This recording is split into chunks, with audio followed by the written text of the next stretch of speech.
Hello, my name is Myre, and welcome to the first episode of my new series, the Star Citizen Lore Tour. A new show where we dive into the serialized fiction of Star Citizen.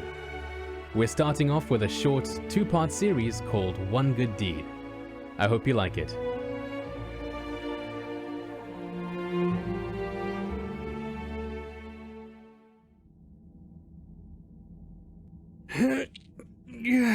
Alright, Jess, I'm heading there now. With a flick, Umar closed the comm channel. Break time over. Swinging his feet out of the bunk, a swarm of sandwich crumbs cascaded off his chest and onto the bed. He really should start eating at the table again. At least his bad habit of wearing his boots to bed made sense. After working for Inafix Assistance for the past 6 years, he had learned that comms for help always happen about 5 minutes into a nap. Leaving the crew quarters, Umar performed a quick visual inspection on the 3 bar drones nestled into the midship docking ports. Charged and not leaking? Check and check. Skipping over the empty 4th port, he gave his favorite drone, Spear, a traditional pat for luck before heading up to the bridge. Umar adjusted his settings as he sat down in the pilot seat, transitioning the power he had routed to the shields for nap time back to the engines. With a growl, the thrusters came back online. He keyed the coordinates Jess had sent over into his navigation, swung the Vulcan's nose around, and initiated quantum to the near side of Cano's asteroid belt.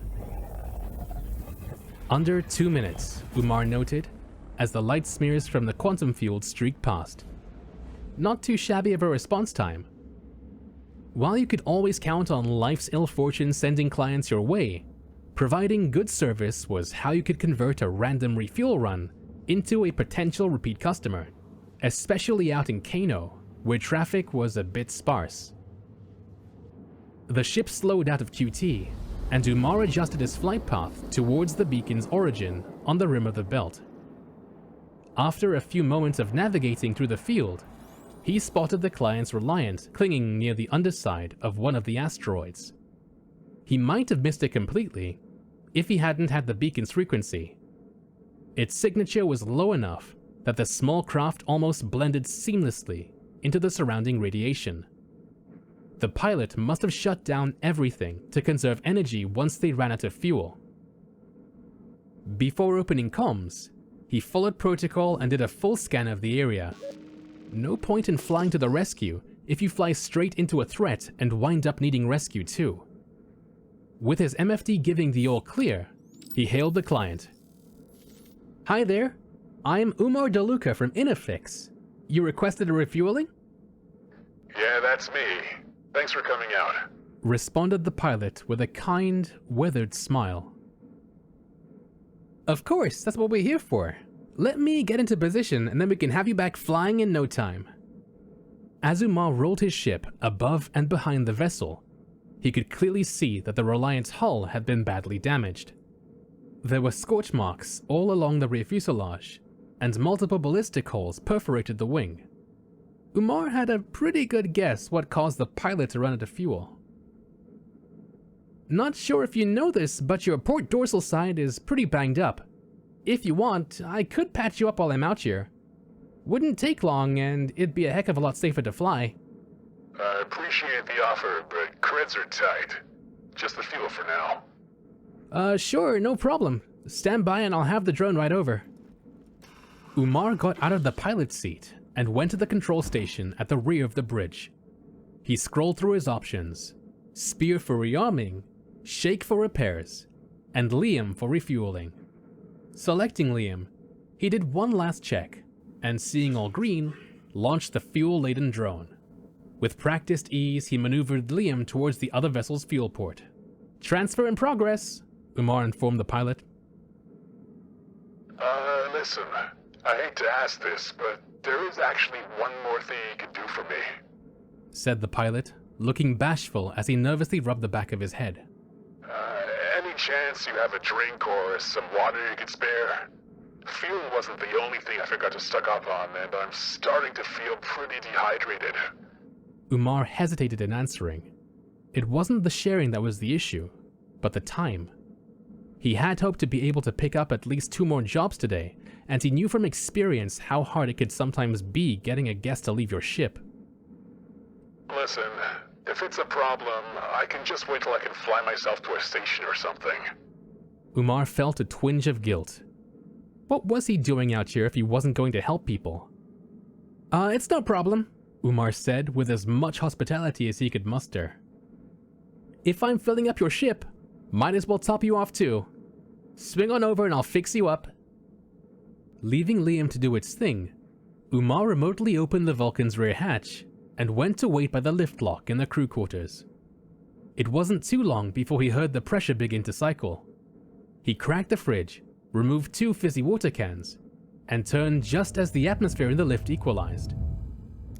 Umar was a bit taken aback when the pilot bent slightly to avoid hitting his head as he stepped out. The man was very tall, and having a helmet on only made him more imposing. Suddenly, the crew quarters felt a lot more cramped. Hope you like etrog flavor, said Umar, offering the can. Otherwise, I'm afraid you'll have to make do with tap. The pilot didn't take the drink. Didn't even take off his helmet. The rest of your crew still up in the cockpit? No, it's just me. Umar regretted the words as soon as they were out of his mouth. With a smooth motion, the pilot pulled out the pistol he had hidden in his EVA pack. Sorry about this, but I need your ship.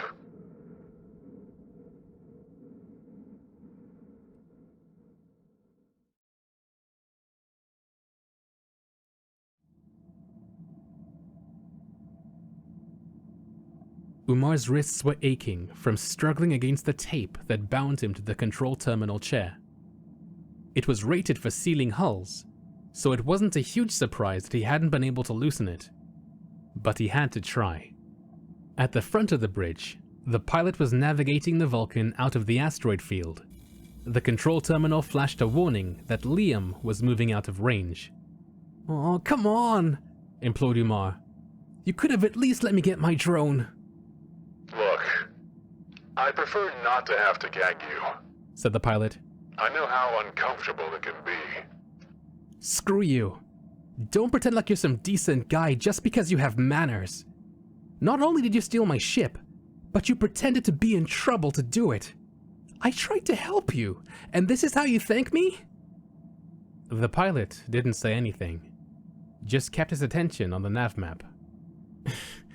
You know, every time an asshole like you pulls a stunt like this, it makes it that much harder for real folks in trouble to get the help they need. Who's gonna stop and lend a hand if there's more than a decent chance they're gonna get a bullet for their troubles?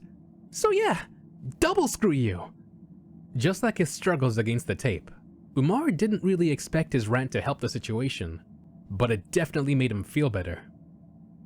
Surprisingly though, the pilot responded. I'm not stealing your ship. As soon as I get where I'm going, you can have it back. Oh, well in that case, let's crank some tunes and enjoy the ride, said Umar with a sneer, when a sudden thought occurred to him. Wait, what the hell was wrong with your ship? They knew my reg tag. Who's they? No response. Instead, the pilot finished plotting a course on the nav and spooled the quantum drive. Colorful lights streaked past as the Vulcan surged forward. In the distance, Umar could see Pox, the last planet in the system, steadily growing larger. Umar had been hoping that they would head towards Cartagena, where there would have been more of a chance of running into some authorities, but out here, in the far reaches, the chances of running into another ship were far slimmer. You know, you could have just asked for a ride, said Umar, breaking the temporary silence. But that's the problem with people like you, isn't it? Just take what you want rather than earn it. You want to know why I fly this rig? It's so I can undo a little bit of the damage that people like you create. The universe is dark enough without us having to hurt each other. The quantum lights faded, and the pilot pushed back his chair and stood. Walking past his captive, he headed down into the rear of the ship. "Where are you going?" asked Umar. To get the gag. Before Umar could respond, a shrill alarm sounded. What the hell was that? The pilot demanded, leaping back up the stairs. It's an ECN alert. Umar looked down at the pop-up notification on his terminal. A nearby ship sprung a core leak in their power plant. They're not gonna have long. The pilot tapped the controls, silencing the notification. Poor bastards. That's a tough way to go. We have to help them. I'm really starting to think you don't understand this whole kidnap thing. If we don't help them now, they're going to die. And that's terrible, but it's not my problem. Of course it's your damn problem. You heard the alert. Their power plant's overloading, and if the radiation doesn't fry them, the explosion will. You ignore it, you're killing them. That's simple. And if there's any security in the area and they show up, then I'm as good as dead too. Do you even know where we are? It's a miracle we even heard the alert. We are it. We are their only hope in this universe. Don't you get that?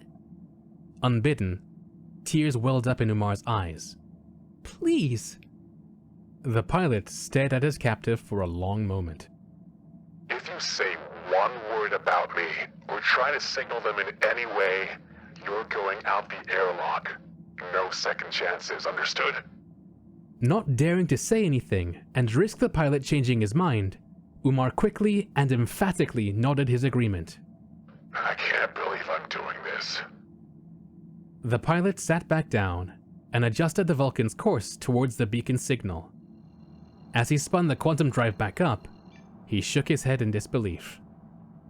I mean, look how well stopping to help someone worked out for you.